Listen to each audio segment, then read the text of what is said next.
Aloha, this is John Cola with GrowingYourGreens.com. We have another exciting episode for you, and I'm on vacation in Hawaii, having a great time here. And when I'm on vacation, I also get to visit farms and share with you guys a lot of information, but also for me, learn a lot of stuff too.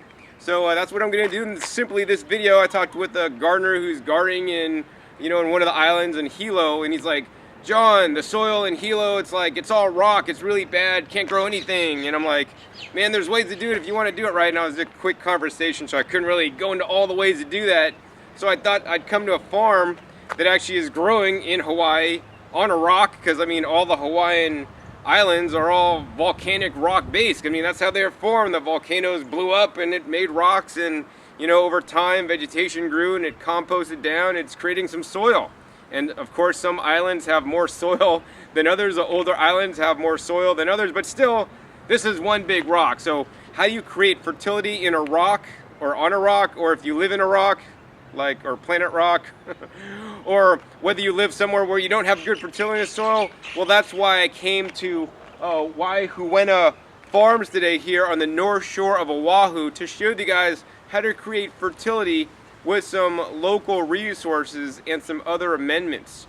So anyways, let's go ahead and head up to Waihuena Farm, which is a CSA.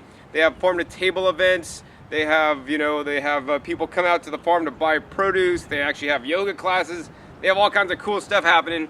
But today we're gonna take a gander up to their permaculture style farm. So let's check it out. All right, so now we're at the entrance to the farm, actually, and what the farm is this little area that was a horse enclosure where they used to keep horses, where they'd graze them and whatnot. And instead of keeping horses, better use of land, in my opinion, is to grow food, because we all need to eat, and I don't think you could eat horses unless you live in certain other countries. I don't know. But anyways, so this was all flat originally, and I don't know if you guys could see the slope on that, but there's some grass that's flat, and then it totally raises up a lot higher, where they have all kinds of different vegetables planted, all mixed up. So they don't have standard row crops, right? I think farms with row crops are kind of boring. I really like the way they've done it here with different kind of raised beds and amending the pre-existing soil with good stuff. So let's go ahead and take a look at just some of the things they're growing here on Oahu. All right, so now I'm in the center of their garden pretty much, and what we're looking at here are a whole bunch of different things growing. You can see some in the front here. They got a different colored Swiss chard growing. Over behind me they got some cabbage and some onions, and then over there they got some nice tall good-looking Brussels sprouts, and over here they got some carrots happening. And they have all kinds of different crops growing here, and basically how they're doing it is they got basically this mounded hill, and then they basically cultivate up maybe a 4-foot long bed by, this whole bed maybe goes 60 feet, and in different sections of this 4-foot wide bed they in this 8-foot section they got some Swiss chard. The next 4-foot section they got some younger chard. Then the next section up here they got some bush beans.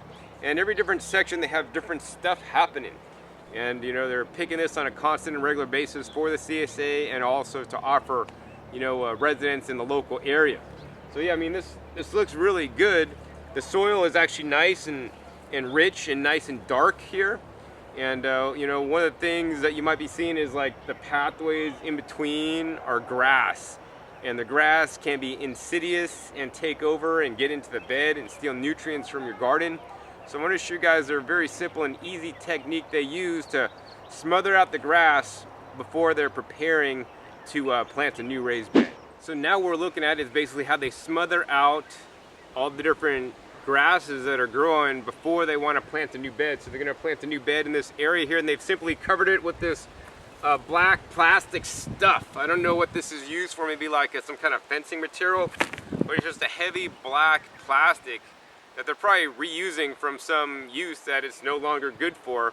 I've also seen people just use really heavy, thick, dark black plastic over the ground to basically smother everything out. Another thing you could do is use something like cardboard. If the cardboard has little holes in it, you want to make a couple layers of that stuff to smother things out. You could also just leave the cardboard in place and actually just put soil on top of it and then grow on top of that.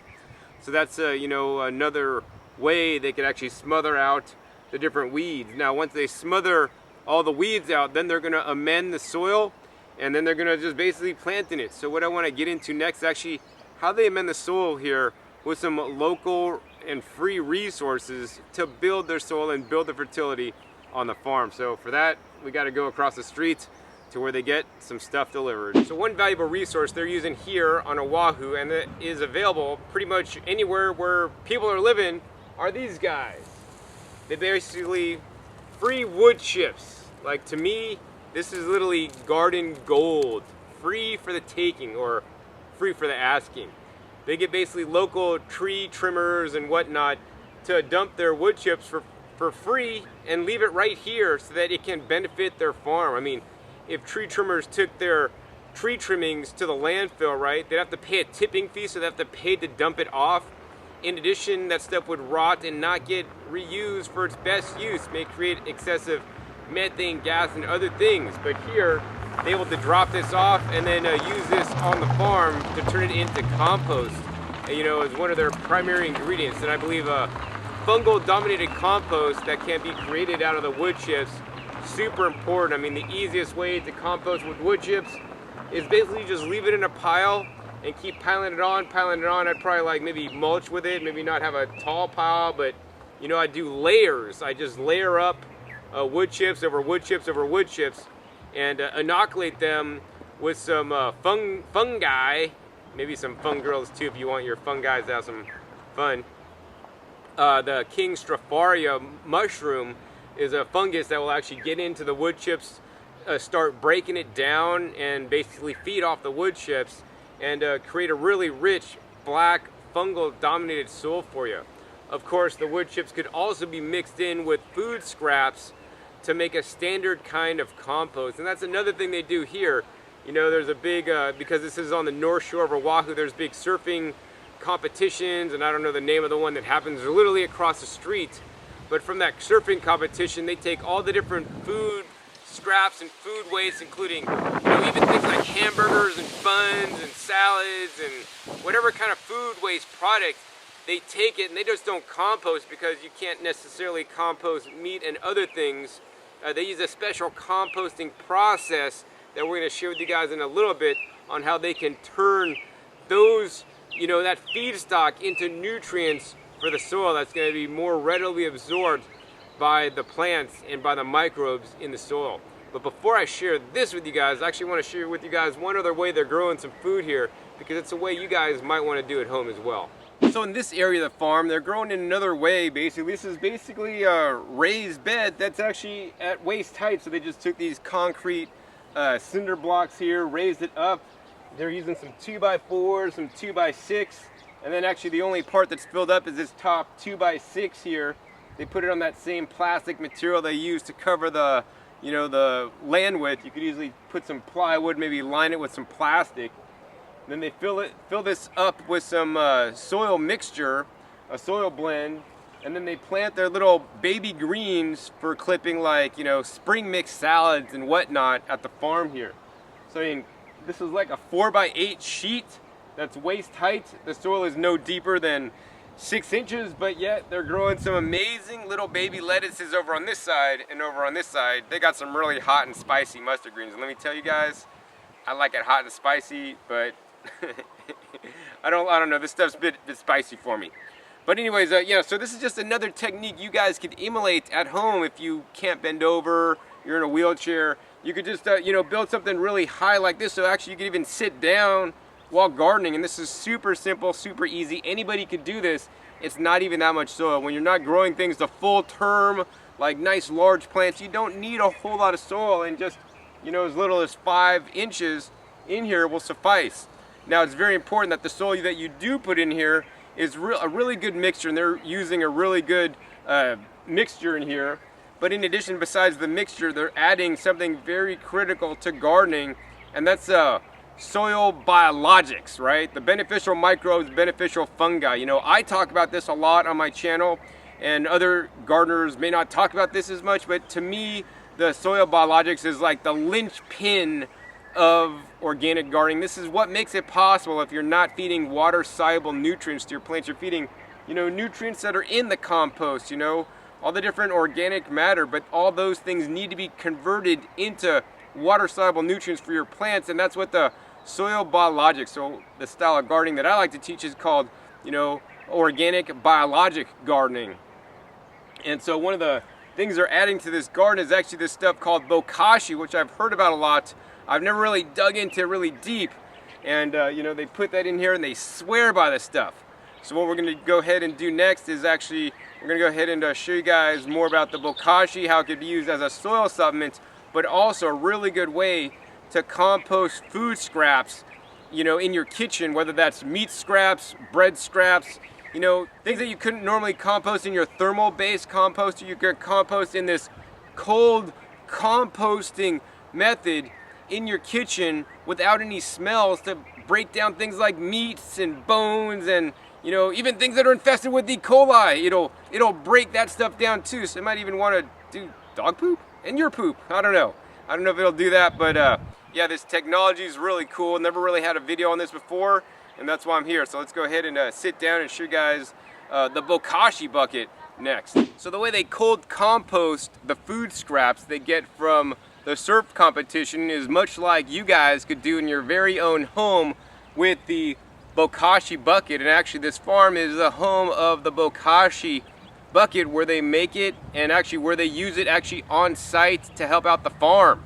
So that's really cool. So this bokashi bucket allows you to take any kind of kitchen scraps, including meat and dairy. I mean, it's amazing that they're able to compost dairy in this bucket, and it says kitchen scraps to compost the easy way, no smell, no mess, no pests. I know some of you guys haven't been composting, naughty, because of the smell, the mess, or the pets. When I tried to compost, at my old place when I was living with my girlfriend, ex-girlfriend now actually, she's like, you can't compost because it stinks, and she didn't want me to do it in the kitchen, because she really didn't like the smell of it, and she was smell sensitive. She's actually also a super taster. Look that one up. But so I wasn't able to compost. But with this system, you're not going to get any pests, you're not going to get any smell, and there's going to be no mess. It's super simple, super easy. And what happens is you have this little bokashi bucket that's made out of recycled plastic. You put your food scraps in here, and then very simply you sprinkle some of this stuff on there. This is actually called the bokashi activator mix, and this activator mix has a anaerobic bacteria. So this is like, one of the ones that doesn't like to live in oxygen. You do this in a sealed bucket, so the microbes can't breathe because they don't want the oxygen, and there's a symbiosis of microbes in here that basically break down your food. And literally, it's not necessarily composting it, even though they say it's a composter. It's literally fermenting it, much like you pickle your vegetables, and it's breaking down, all the matter in the vegetables and meat and dairy through an enzymatic digestion process. And then about several weeks, this mixture is done, and it's not like black gold you then put into your soil. What you then have is your fermented food scraps that are now more easily digestible by the soil bacteria pre-existing in your garden. So what you're going to do is you're going to go ahead and take this stuff out once you're done, and then just dig a trench, bury it in your garden. And if you come back in about a month, after you bury it, it's going to be gone because it's going to be totally digested. So this is like pre-digestion. I know if many of you guys make fermented vegetables. Actually, I was fermenting vegetables last night in my kitchen, fermenting some of my Napa cabbage. And I like to ferment my vegetables because that's helping me get a higher assimilation and better digestion of the food, because it's basically culturing the lactobacillus, in the fermented foods that I'm making for me, so I get better digestion. I also like to blend that up into my salad dressings. That makes salads taste amazing when you blend some fermented vegetables in your homemade salad dressings. But likewise with the bokashi bucket, you're basically fermenting and making the food scraps more pre-digested and adding some beneficial microbes in with them, and then you're placing them in your garden so they'll get broken down really fast, really easy, once again with no smell, no mess, and no pests. So that's really cool, and that's what they literally do with all the food waste from the surfing event from across the street. They bring it here, and not in a little bucket here, but they take 55-gallon drums and they fill that up with the food scrap and also the activator mix, and compost that, and then use that in on a larger scale. So if you guys are able to get food scraps from a local, you know, restaurant, or even like a supermarket, you know, only food, don't put other, we don't want any contamination in with the stuff you're gonna be bokashi-ing. Is that a new word? Maybe I created a new word.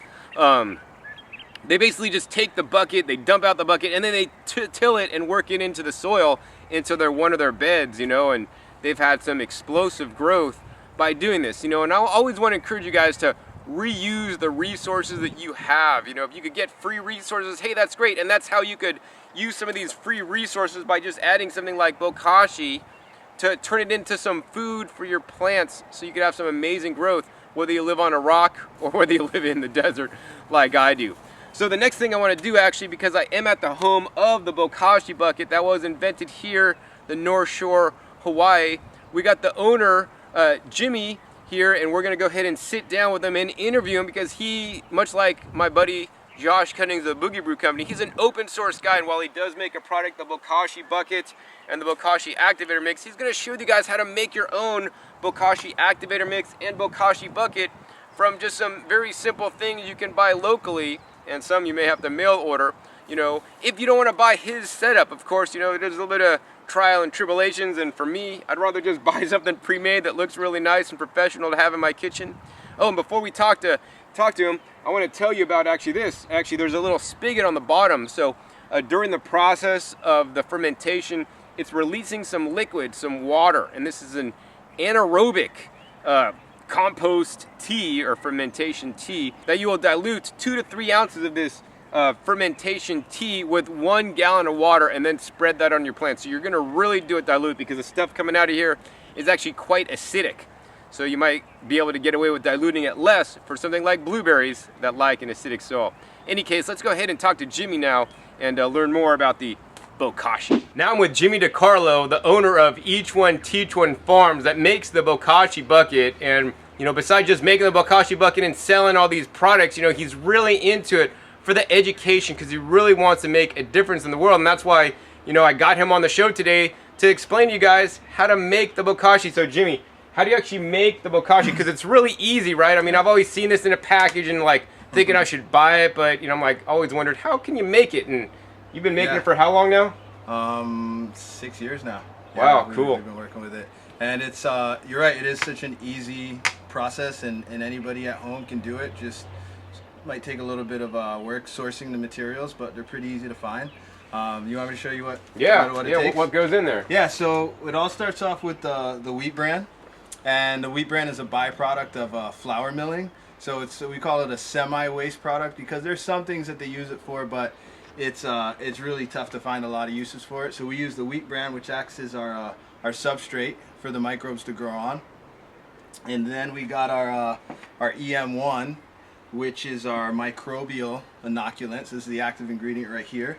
And then we have some organic blackstrap molasses, which acts as a food source for our microbes.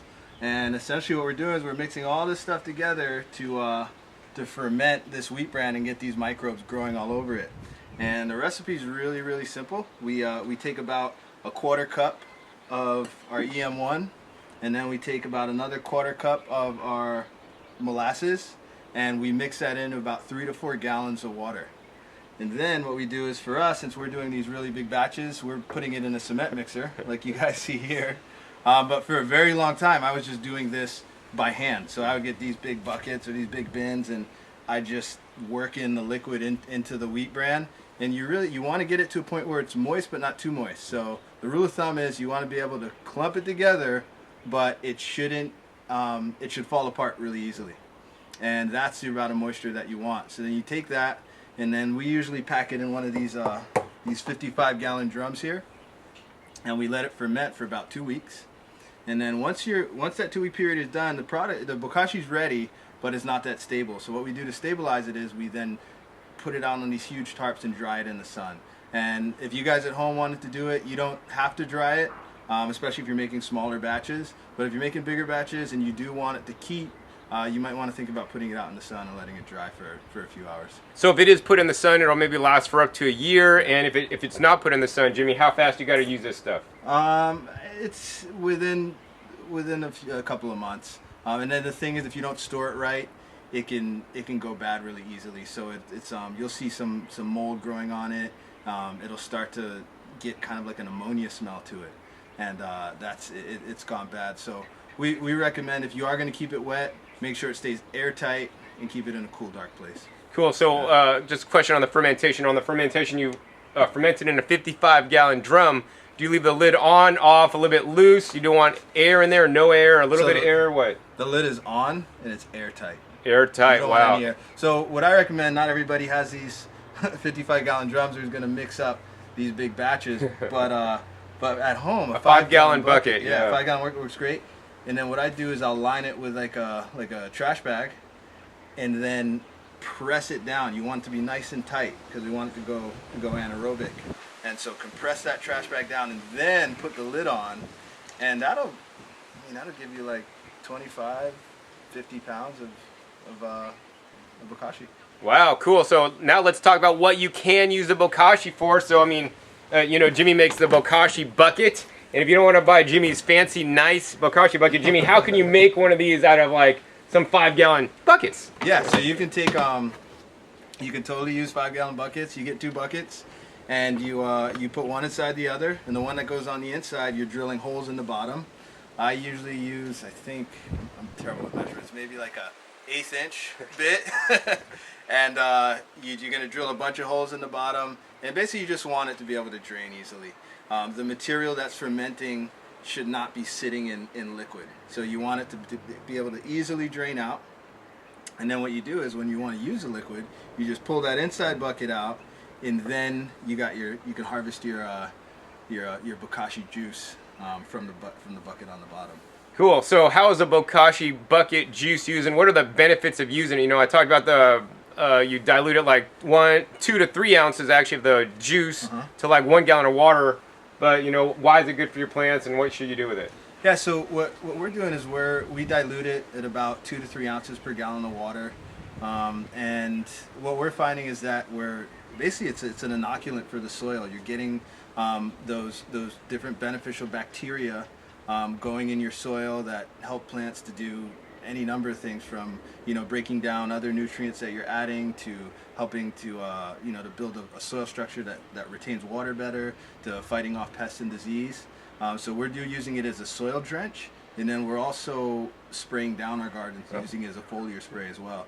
So what I do frequently is I'll get a pump spray bottle, about 3 gallons, and I'll put my juice from my bucket in there. I'll fill the thing up to the top with water, and I'll just spray the entire garden down. Oh wow! Cool. Everything gets sprayed, from the soil to the plants to the stalks, and we it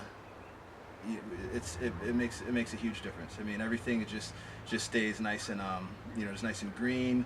There's you notice it doesn't get hit by a lot of pests that other people are getting hit by in even like closer areas, which is kind of funny because the neighbor's like, "What are you doing over there? How come your stuff looks like that? Mine looks like this."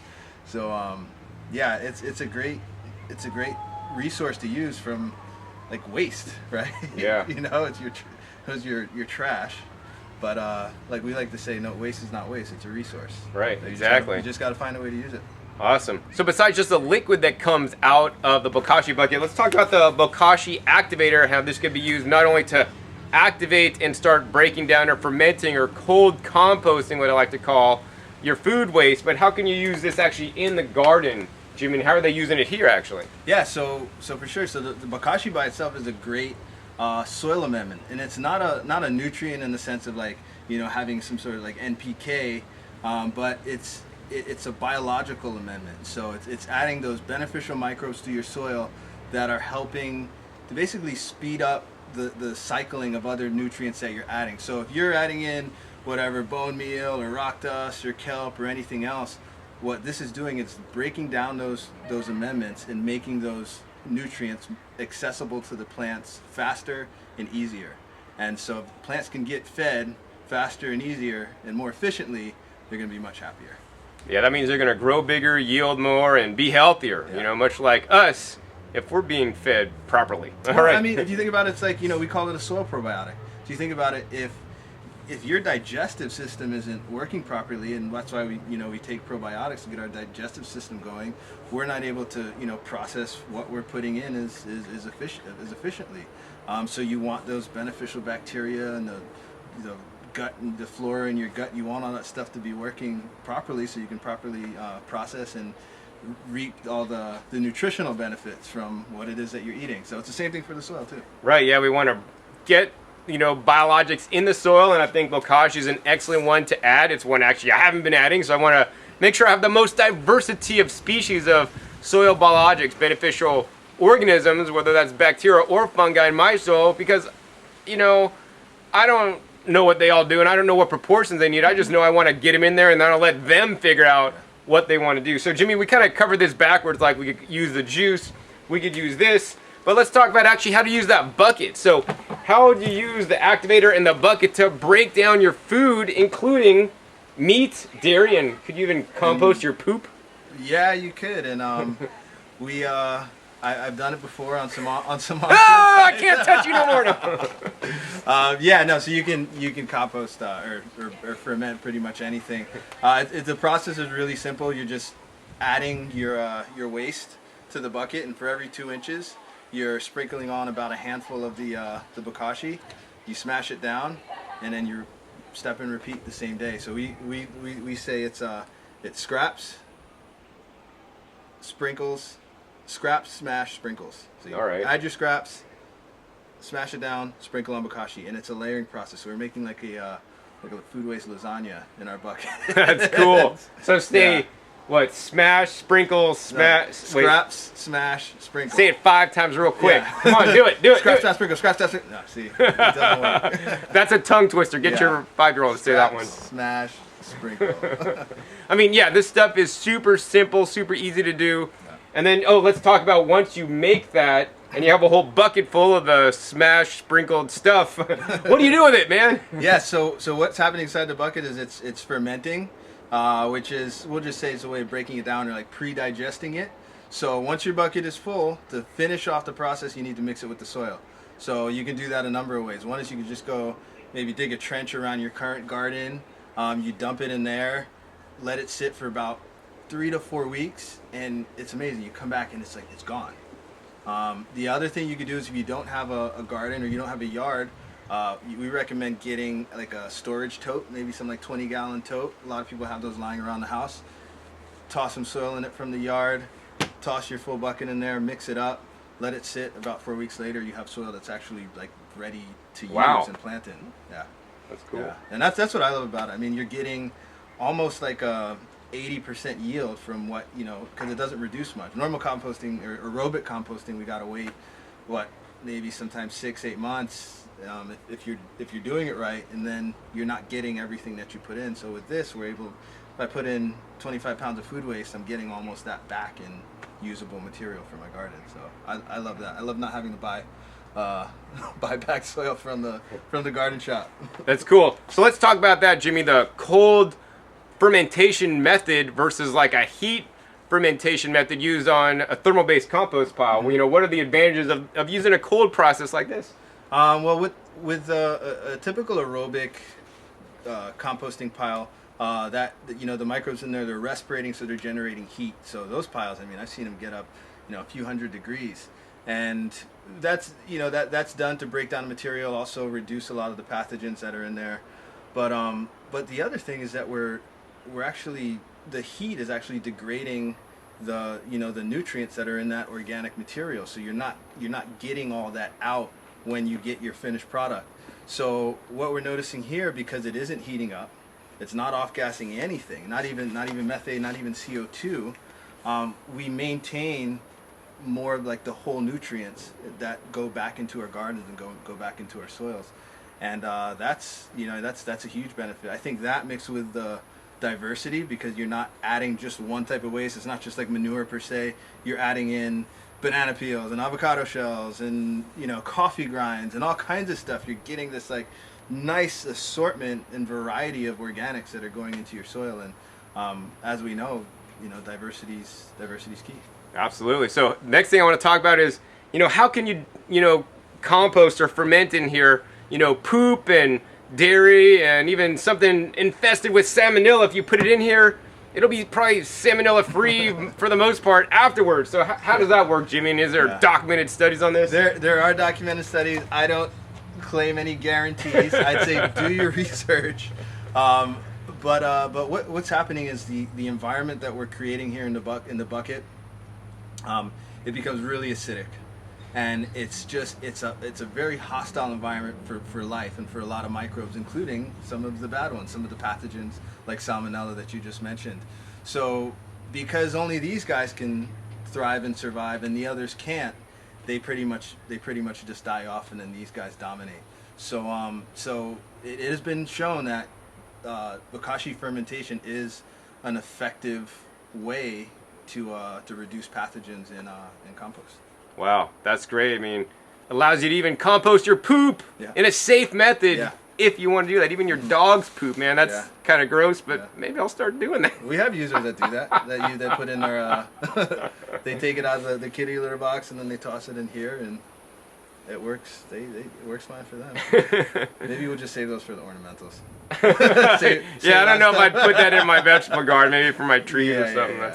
Yeah. So Jimmy, last question I have for you is, why did you decide to start Each One Teach One Farms and have this bokashi bucket? Yeah, so each one Teach One Farms, my whole mission with this project was to make sustainability easy and accessible to lots of people. And so what I noticed was that as people become more aware of our lifestyles and what we're eating and our impact, we're realizing that there's hey, we need to be doing something different. We need to do things differently.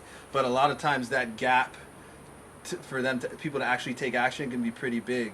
So my idea was, hey, well, let's just make it really easy and accessible for people, and at the same time spread information, so that the idea is if I teach somebody something, then they're going to teach somebody else, and so forth. And so everything that we do is within the realm of either education or making, again, sustainability easy and accessible for people, and that's really why we chose to push this form of composting as opposed to others, because we noticed that people want to compost. We noticed that there's a huge problem with food waste, it being the least recycled component of our waste stream, and the effects of it in the landfill are just huge. And so if we can get more people composting at home, we can have a really significant impact. And you'll notice a difference right away when you start doing this, because you'll see that you're sending way less trash out to the curb once or twice a week. And if you're doing this and you're recycling, you can. I mean, we have users that are pretty much damn near zero waste. Wow. Yeah, and it's awesome because you can throw. Everything goes in here. So again, it's easy, it's accessible. You can get one. You can start right away. You can build one. You can find some materials and make your own bokashi. But the whole point is just to get people active. Right, yeah. I want to get you guys, start growing your food. Jimmy wants you to get recycling your food, and I want you guys recycling your food, whether you're doing a thermal composting like I do, and or cold composting with the bokashi bucket. And soon I'll be getting my very own bokashi bucket. And I want to say that Jimmy's done an incredible job with his company. He's gotten distribution in over 50 different Whole Food stores across the nation. I know many of you guys may not be able to get one of these bokashi buckets, and you may not want to make yourself. So Jimmy has a special offer for you guys. If you go to his website, what's your website, Jimmy? It's thebokashibucket.com. Cool, and you go there and you're going to enter the discount code GYG, and what that's going to get you is an extra free bag of the bokashi activator. Normally the kit comes with one bucket, one bag, plus a tamper to push it down, plus full complete instructions. But you're going to get a second bag for free if you want to try this out and see how it works in your garden if you don't want to make one. Any last comments, Jimmy, today from our viewers? Yeah, I just want to thank you for what you do, John. I've been watching your video for years, and you've really inspired me with my endeavors and have taught me a lot. And I guess my parting thoughts is, what we see here, our connection, is the embodiment and manifestation of Each One Teach One. It's like you've taught me and I've taught other people, and hopefully this video that we put together here will inspire some other people to go and spread the word. So that's what it's all about. We're all in this together. Yep, and actually I'll put a link down below. I made a video about each one, teach one already. And I want all you guys out there that know how to garden, have just even been watching me for a month or two. You guys know more about gardening than like most master gardeners, in my opinion.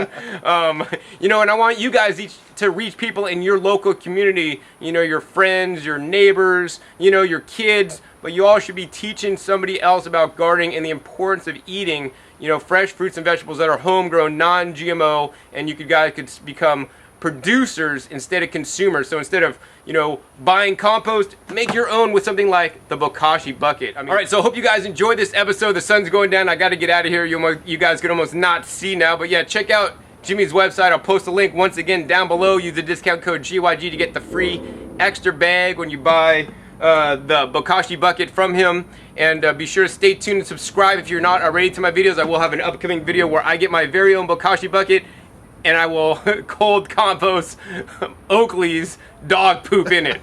And that's gonna be a fun video to show you guys what happens. Also, be sure to check my past episodes. I have over 1,050 episodes now that cover all aspects of gardening, including things like composting at home and now Bokashi-ing and all this kind of stuff. I'm all for any ways that you can create more biodiversity in your soil, and the Bokashi bucket, you know, and the Bokashi is just another way to do it.